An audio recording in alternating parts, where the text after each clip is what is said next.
como anunciamos al inicio de Tribuna de hoy, vamos a hablar sobre los reclamos que se dirigen al sector salud, fundamentalmente, semana de movilizaciones. De hecho, Gloria, vos que tenés también un par de años ya de trabajo periodístico, siempre son los mismos reclamos, ¿verdad? Siempre los mismos reclamos, César, pero hoy, o sea, viendo un poco con experiencias anteriores, digo, se habla de cuestiones más reales. Por ejemplo, jubilaciones. ¿Quién no quiere tener una buena jubilación? No es lo mismo jubilarse con 5 millones o jubilarse con 10 millones. Es diferente. ¿Y cómo es en salud? Y bueno, y ahora, ¿quién mejor que nos pueda explicar? O sea, tener un 50%, un 100% de crecimiento para la jubilación es un reconocimiento real al trabajo que uno realiza. Y yo creo que ese es un proceso en el cual obviamente uno puede apuntar a más, pero un proceso que se inicia y en términos reales. Bueno, justamente agradecemos la compañía, la presencia del doctor Raúl Latorre, es director general de Servicios de Salud del Ministerio de Salud Pública. Doctor, gracias por estar aquí. No, por favor, César, Gloria, ya un gusto volver a compartir con ustedes aquí en Tribuna y a disposición para todo lo que podamos ser útiles. Responsable de todos los hospitales, quiere decir esto, doctor. Básicamente, ese en cristiano. Sí.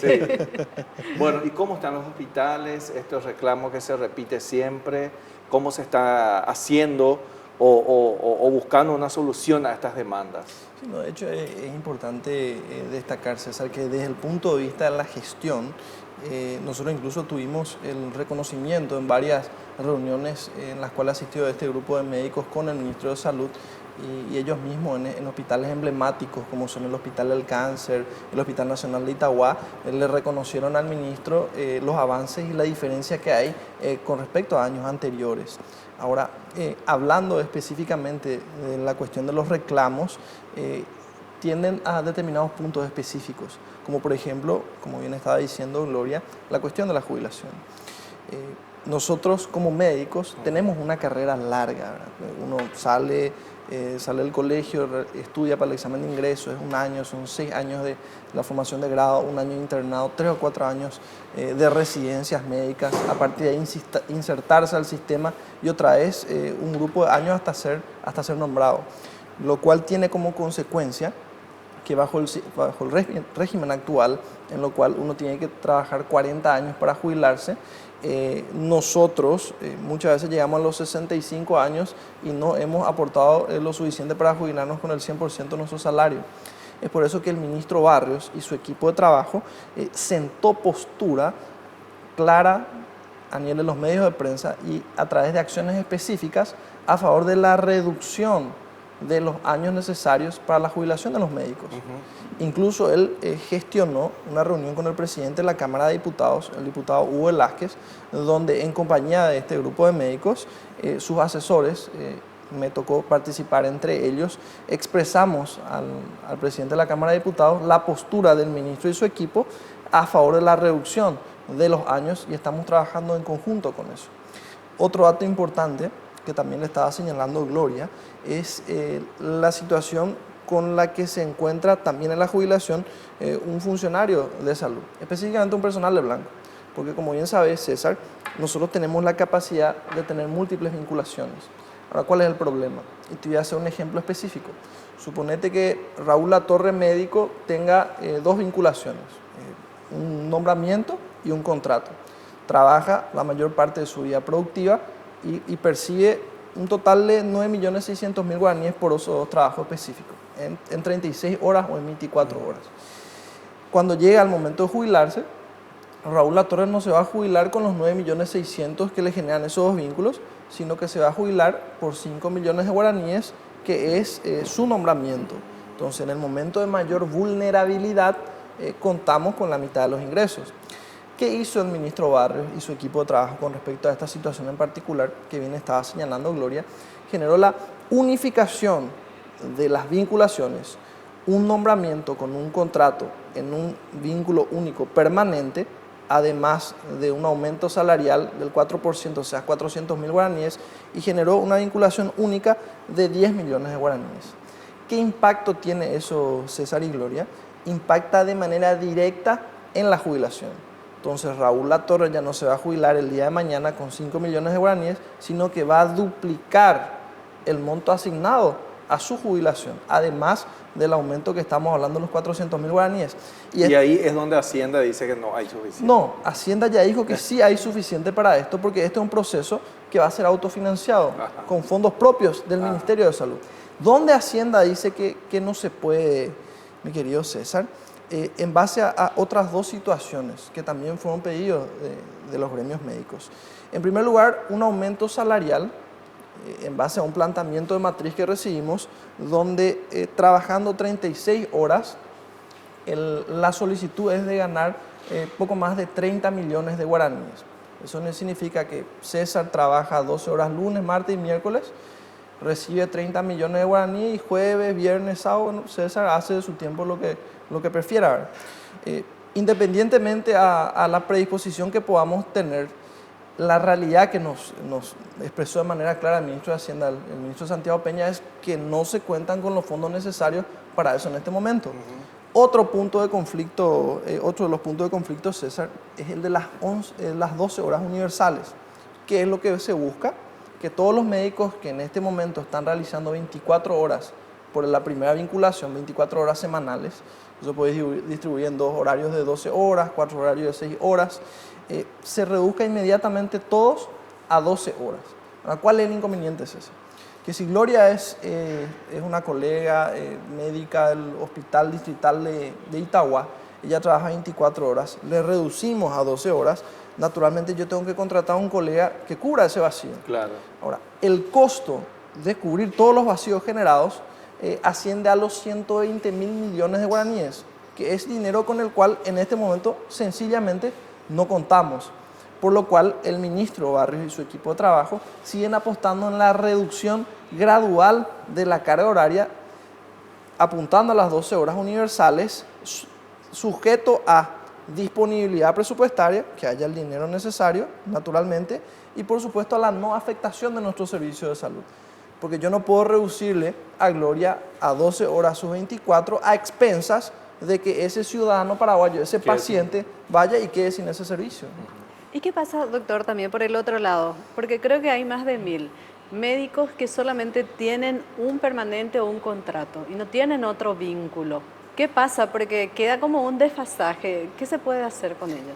Los que tienen un permanente y un contrato, justamente, Gloria, van a ser beneficiados por esta unificación de vínculos que va a impactar directamente en su jubilación sin afectar su carga horaria. En eso quiero ser claro, no es que esta matriz, por estar matriciada, van a trabajar más horas, se respeta exactamente la carga horaria que tienen, ni van a afectar tampoco en la tercera vinculación en caso de poseerla. ¿Y si solamente tienen uno? Si tienen un permanente y no tienen ningún otro vínculo.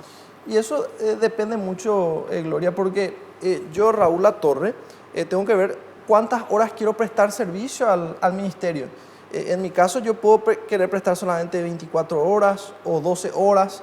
Tenemos que recordar que las diferentes vinculaciones tienen que ver con la cantidad de horas que los colegas están trabajando en nuestros servicios de salud. Es un detalle importante. Bueno, hablamos de lo que es la jubilación, que obviamente hablamos de una gran cantidad de profesionales. Salud Pública es uno de los ministerios con mayor cantidad de profesionales. Y un lugar muy sensible también. Muy sensible porque tiene que ver con la salud pública.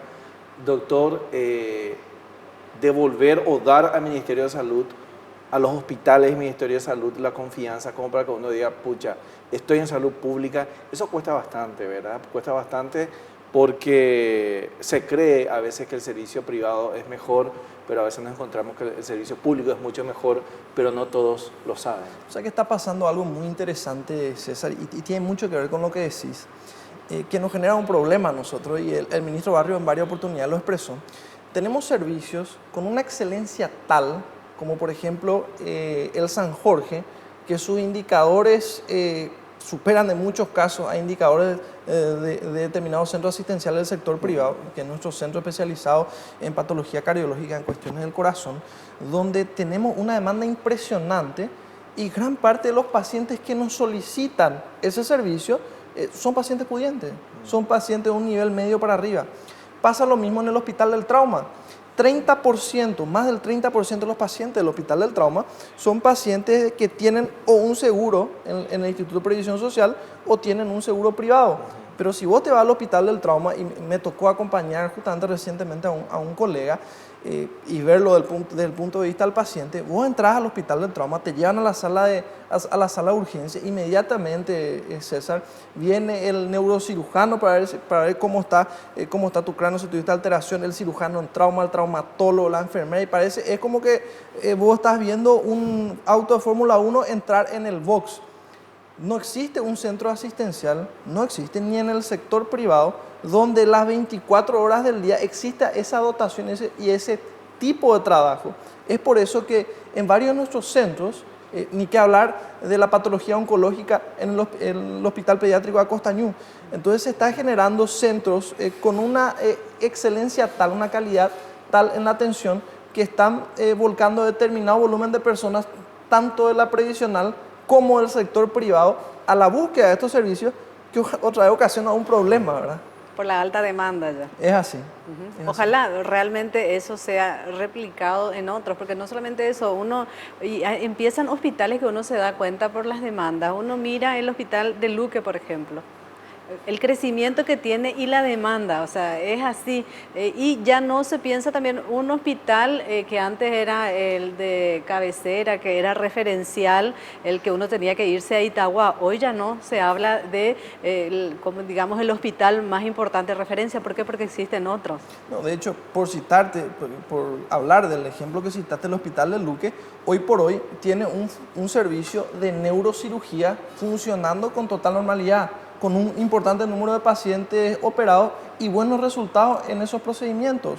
Hospitales del interior del país donde nunca existió un servicio de diagnóstico de complejidad, hoy por hoy tienen un tomógrafo, pues tienen un equipo para el estudio del electroencefalograma conectado en tiempo real por telemedicina de especialistas de la capital, quienes generan el diagnóstico con un retraso de 10 a 15 minutos si hay una urgencia, que hacen de que ese paciente ya no tenga que pasar por el éxodo de migrar a la capital, no solo ellos, sino con toda su familia, sí, con los costos que eso representa. Que eso siempre fue un problema, o sea, como decís, doctor, el tomógrafo nomás luego ya le cambió la vida a algunos hospitales y ahí ya se ve el cambio y a eso se suma lo que es telemedicina.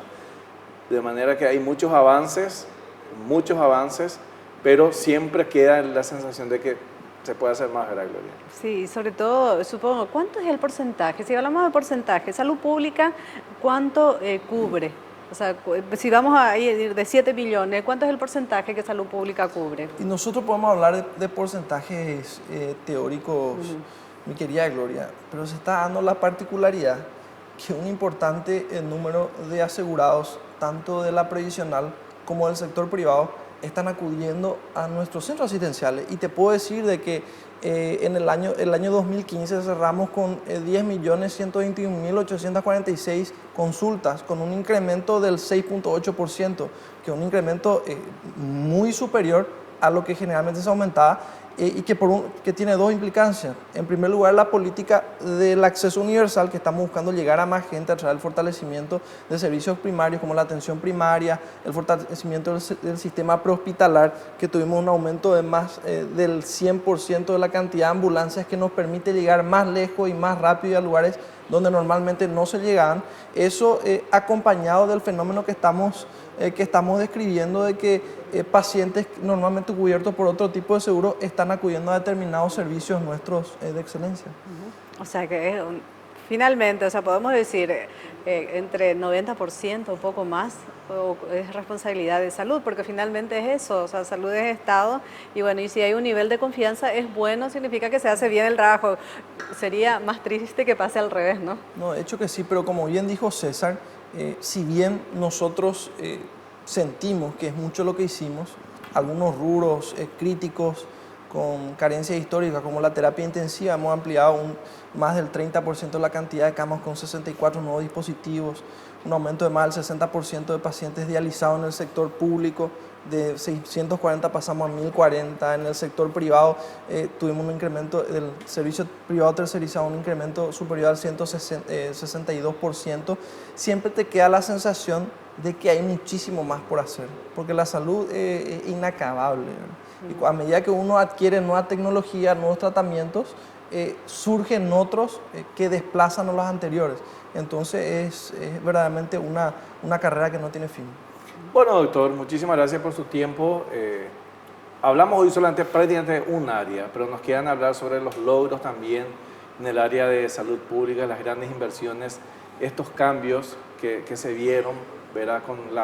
Con 75 ambulancias, tengo entendido, una gran cantidad de ambulancias. En realidad tenemos más de 150 ambulancias nuevas hoy en Paraguay, César, con 50 más por venir, lo que implica un aumento superior al 100% y que por primera vez estamos ajustados al número solicitado por la Organización Mundial de la Salud de una ambulancia cada 23.000 habitantes. Bueno, ahí tenemos entonces, ¿verdad? Mira la importancia de la comunicación, Gloria, porque Sí. como yo, se me quedó en la mente Itaipú 75 ambulancias, Itaipú 75 ambulancias. Estaban a Por mitad nomás, repetición. había sido la repetición.